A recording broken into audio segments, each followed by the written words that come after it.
What's up, everyone? Welcome to another episode of Become a Local Leader. On today's show, we have Laura Jewett, one of the authors of the new real estate business book, Referral Secrets, a book written by 23 top producing and community-minded real estate agents who share their story, their advice, and simply try to help agents learn how to grow a business through relationship and referral versus advertising, and ultimately build a sustainable and fulfilling business in real estate for many, many years. One of the themes you'll notice when you read the book is that these agents focus on giving back to the community that they serve. Even if some of the activities have nothing to do with real estate, it really not only makes them feel good, but there is a silver lining that does draw to their business and helps them build their brand. And you can learn a lot from this unique approach. And it's not just about chasing a transaction. I'm excited for you guys to get to know Laura because she's got tons of ideas on how to give value to people, how to give back to the community, how to do more than just sell real estate and be a real estate professional. That's what we're going to talk about today. So I want to thank you, Laura, for being on the show and writing and being an author in the book. Thank you. I appreciate it. It's been a really fun experience. Before we get into some of the details about your story and your advice and stuff for agents, ultimately you wrote this chapter with a goal to give some advice and a main message to agents out there. If you were to sum it up, what would that be? Oh gosh, it's so hard to put in a nutshell, but I really think that, obviously the word community keeps getting brought up, but that's really at the heart of everything. When you create community, it builds everything. Everything kind of that is like the core, the foundation of everything. So building community with our clients helps build that referral-based business. Building community with our partners that we love builds that foundation with building their businesses, creating success in other people's businesses. So same thing with our park bench interviewees, supporting other. We focus on our community at large, but we really like to give a special emphasis to other women-owned businesses and helping them support and grow their businesses. At the heart of everything is our charity partners, which really, at the end of the day, just helping other people.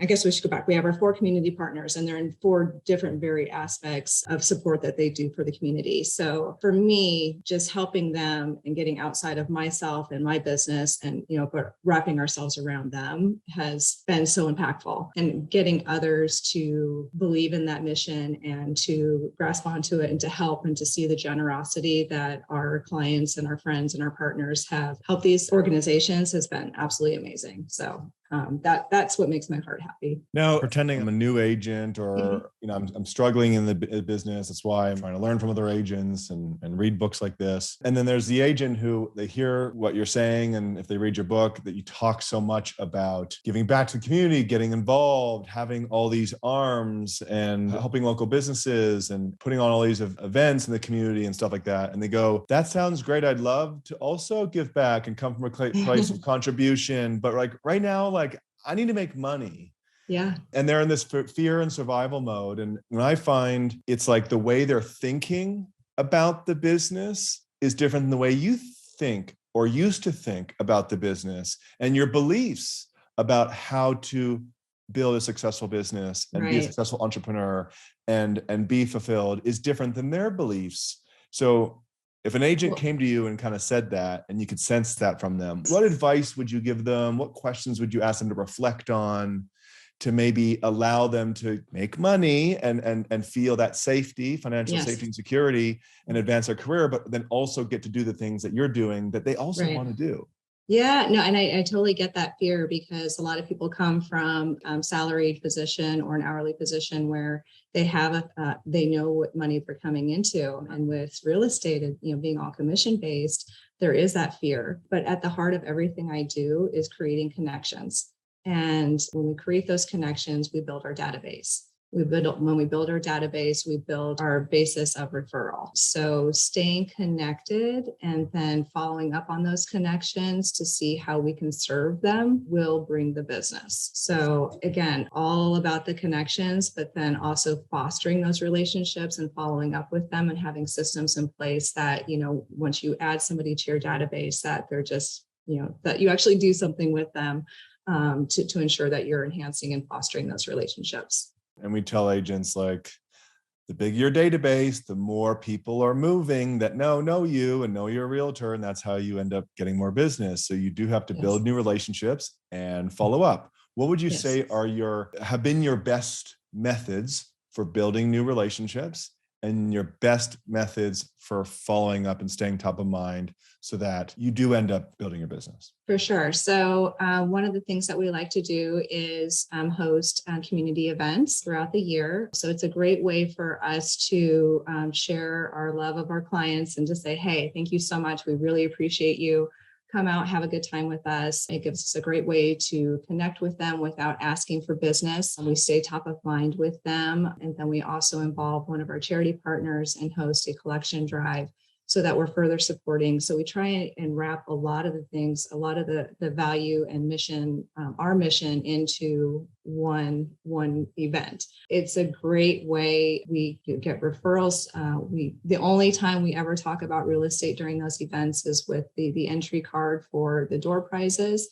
And on there, it asks them who's the next person that you know that would like to buy, sell, or invest in real estate.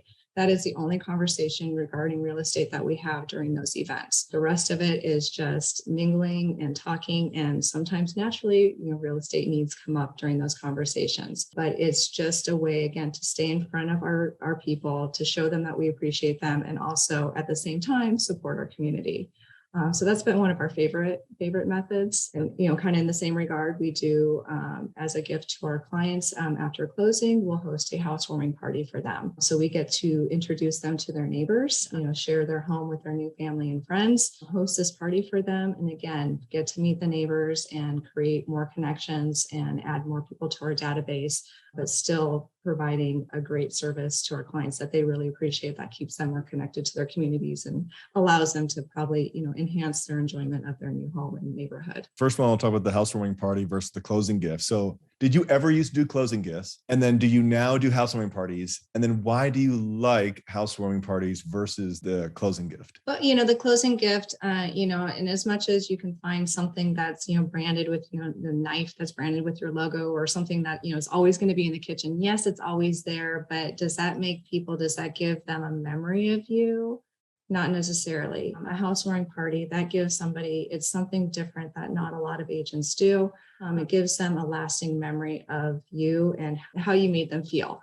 People will forget what you did, but they will never forget how you made them feel. So to me, that's kind of the big difference there. We still do some, housewarming gifts here and there, a gift basket or something that, some sort of memorabilia to kind of immortalize their home, with a drawing or a painting or, something, or engraved on a wine bottle or something like that. But for the most part, we do try and focus on the housewarming parties. So events take time, they cost money. And I imagine you've had some bad events. You've had some events flop, and you've learned over time how to do an event.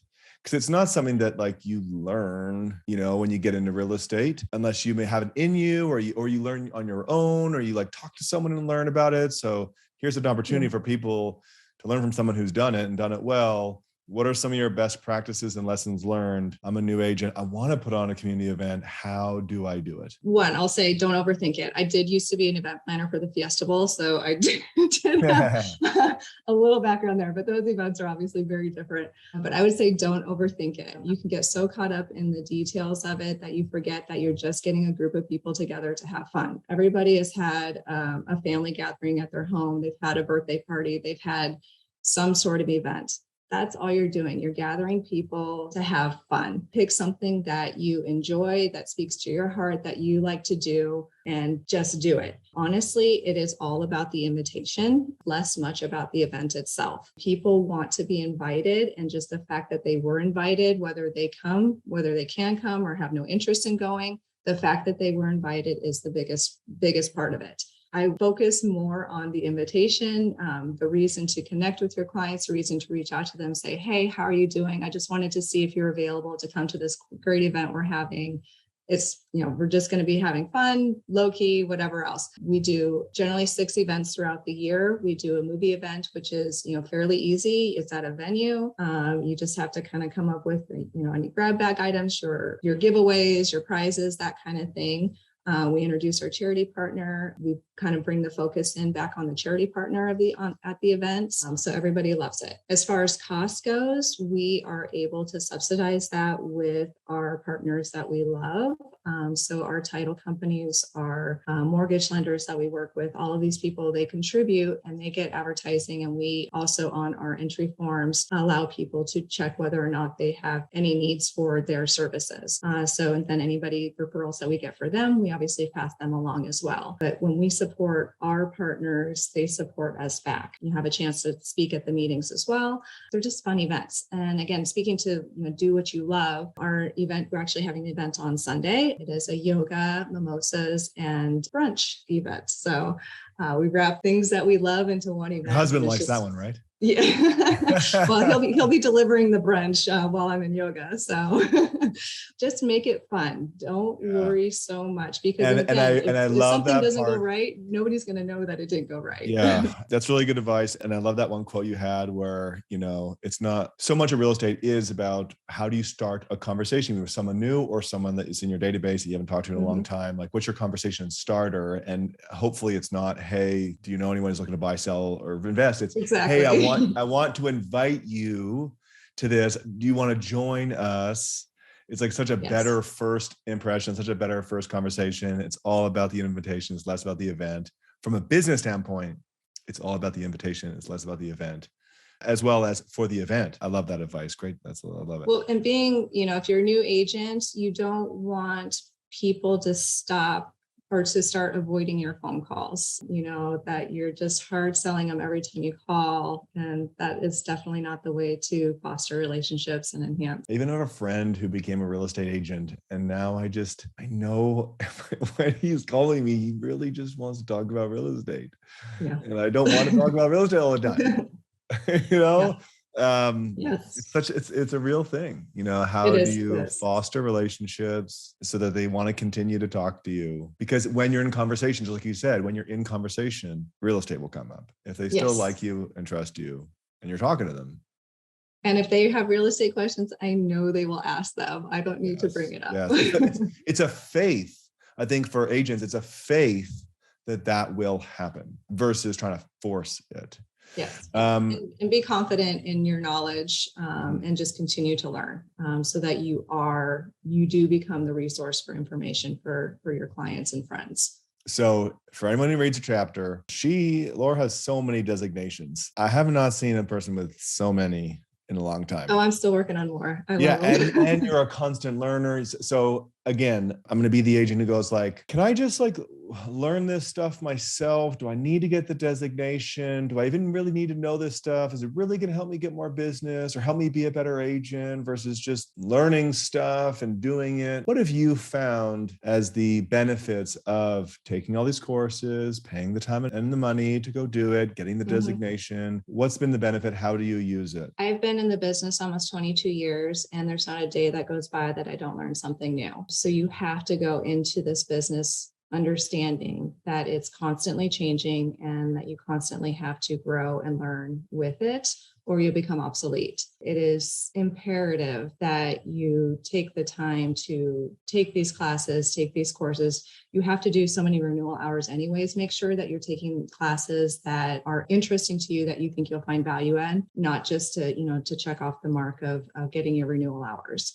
I think it also fosters confidence in my clients, knowing that I am taking all these courses and I am getting expert training. It just gives them more confidence in my abilities and that I can be a better resource for them. I was hoping you would say that because it's that intent. Because when someone's asking for what's the real benefit? It's like they're looking for a tangible thing. And I think the biggest benefit of learning, of the certifications, is the confidence that comes with it, and that it shows up in every conversation you're having. It's like this peace of mind of, I'm not afraid for you to ask me whatever comes out of your brain, because I likely have the answer for it because I spent the time and the money to learn these things. which then exudes this energy that again makes people want to work with you, want to hire you, want to refer you and stuff. 100%. It comes out in your body language. It comes out in everything, how you approach a conversation. It's really, the confidence is huge. Okay. Now your business. So here's going back to Laura's story and where she's at. So she's got a construction division, building new homes, remodels homes, owns and operates rental properties, has lots of vacation rental properties. How did you get to that point? Like, where did you start and how did you get there? And if you were to start all over again and train a young up and coming agent who wanted to be just like you, here's how to get here faster and more intelligently and waste less time and money and pain and grief along the way. Explain that journey and your advice to people who want to have something like you have. Yeah, I mean, obviously you're in the real estate industry. You have opportunities that the general public may not have access to. You know, we're a little bit unique in the regard that my husband is an owner of one of the largest foreclosure companies in town, so wholesale companies. So they buy and sell foreclosure properties every day. So we do have access to that, but that's not to say that you can't team up with somebody, find those leads to find opportunities in the market. There's lots of creative financing out there to kind of jump in and get your first rental property, but there is absolutely zero reason that every real estate agent shouldn't have a portfolio of rental properties themselves. This is your business. You know, real estate is by far the best investment, in my opinion, that you could ever make. It has so many more benefits than any other asset class. You should be investing. There's plenty of classes out there to help teach you how to do it. I'm happy to recommend, some of my favorites. If somebody's looking to it, please reach out to me. But there's no reason that you should not be investing. It is a learning curve. Everything is. But being in the industry, you have a head up on, most of the general public. The first rental property that we bought was very, very bad. One of our tenants ended up actually shooting and murdering somebody on the property. That's how we got started. And then we just kept kind of growing our rental portfolio. And then it's kind of started to see the benefits of vacation rentals and converted actually the house we were living in to a vacation rental and went and stayed in a guest house on a lot that we were building on. So, we've done it all. We've bounced around. We've moved 4 or 5 times within 1 year, moved out of our house to vacation rented just during the peak season, went and stayed in a hotel. And we've done it all. Being flexible, being open to the adventure of it all. There's just a ton of opportunities. But if you get caught in this, just I have to have this perfect house, or I have to, have this image of what things need to be or should be, you'll kind of lose out on some of those opportunities. That's what your clients may do and go through. So it's like, who's the best person to teach anything in life? It's someone who's also done it. Let's speak to people who are working with buyers right now. They're hearing from their clients, well, inflation, interest rates. I don't know if real estate's such a good investment anymore right now, because it's harder to cash flow. How do I talk to the homeowner who would have loved to invest in real estate, but right now is getting hesitant? What do you say to those buyers? Yeah, obviously every scenario is different and every market is different. We're still expecting, positive appreciation into the 8 to 10% range. So you just really have to work with clients to see where they're at, what their goals are, and how we can help meet their goals, even given the current situation. The advantage with it being more of a balanced market is that you actually now do have an opportunity to buy a home versus, 6-8 months ago where, even if you gave up your firstborn, it was difficult to buy a house. So interest rates aren't permanent. You can always refinance. So I think it's really just gaining perspective, focusing on what the goal is and finding solutions to meet those goals, even with the current conditions of the market. So there's lots of opportunities that sellers are now offering, concessions to buy down the interest rates, or they have these interest rate reduction programs. So there's so many opportunities. So I think, focusing on the positive, focusing on what the goal is and finding solutions to meet that goal is how we need to counsel our clients. What if I'm an agent? I just heard what you said and I go, where do I learn about these solutions? Like, how do I even know what solutions to give a buyer investor if I don't even know they exist? Where do you learn about this stuff? So again, education, staying informed, following, looking at the stats for your market, talking to lenders, what types of programs, what solutions can we have for these clients, your partners. There's so many resources out there. Your own MLS should have tons of data and statistics, and there's there's lots of, Keeping Current Matters has lots of great content for, keeping you and your clients informed in an easy way. RPR is a national product that everybody has that has so much data. It's like unbelievable. So just really tap into all the resources that you have as an agent. Spend an hour a day just kind of reviewing what's going on in the market and different solutions that you can come up with to help your clients attain their goals. Now, one of the things you talked about in your chapter, which is a very important topic for real estate agents when they start to have success and want to scale further, is the assistant. How would you educate an agent on when they should be getting an assistant, and then some lessons learned for how to find, train, and get the value properly from an assistant? Yeah, absolutely. It was, I have to say, life-changing for me, both personally and business-wise. It was a difficult, challenging step for me to take just because of my personality. I think a lot of people, just that control aspect of wanting to make sure everything's done exactly perfectly how I want it done and letting go of that to actually accomplish my goals. So you need to be able to acknowledge that getting things done is sometimes better than getting them done perfectly or in your mind perfectly. As far as the timing of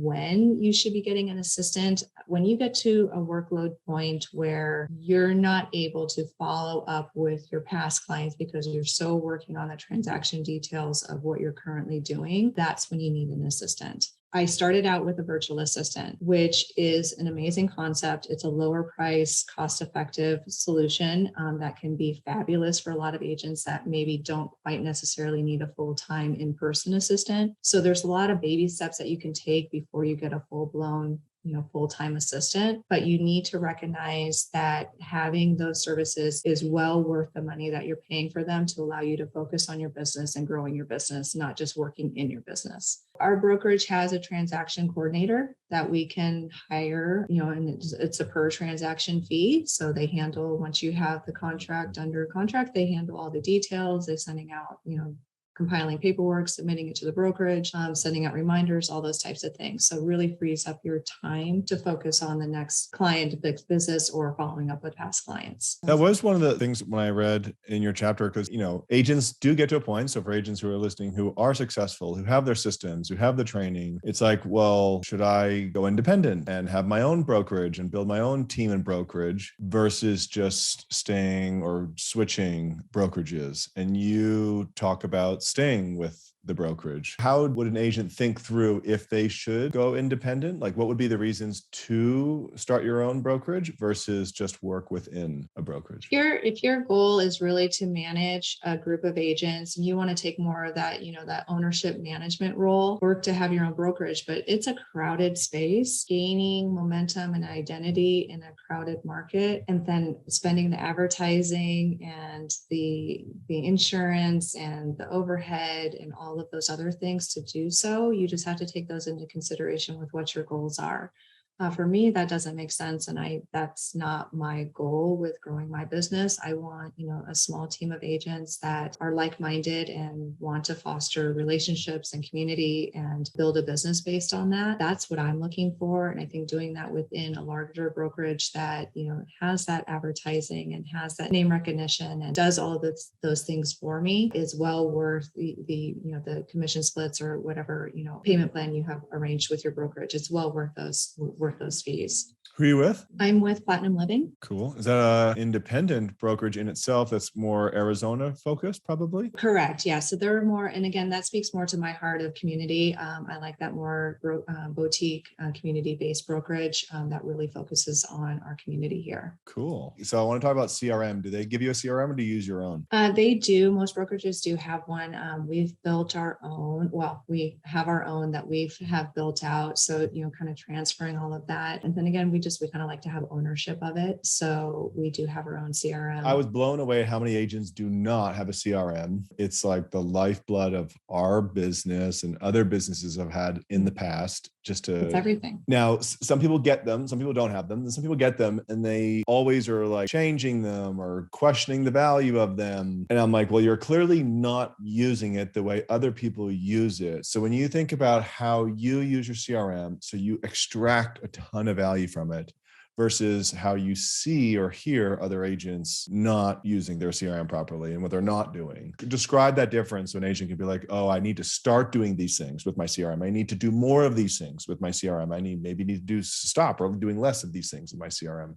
How to use it and extract a lot of value from it. So I think, I think nearly every CRM allows you to add different tags or categories to your database. So I think using that to its fullest, we categorize people, they may have 10, 15 different tags associated with their name.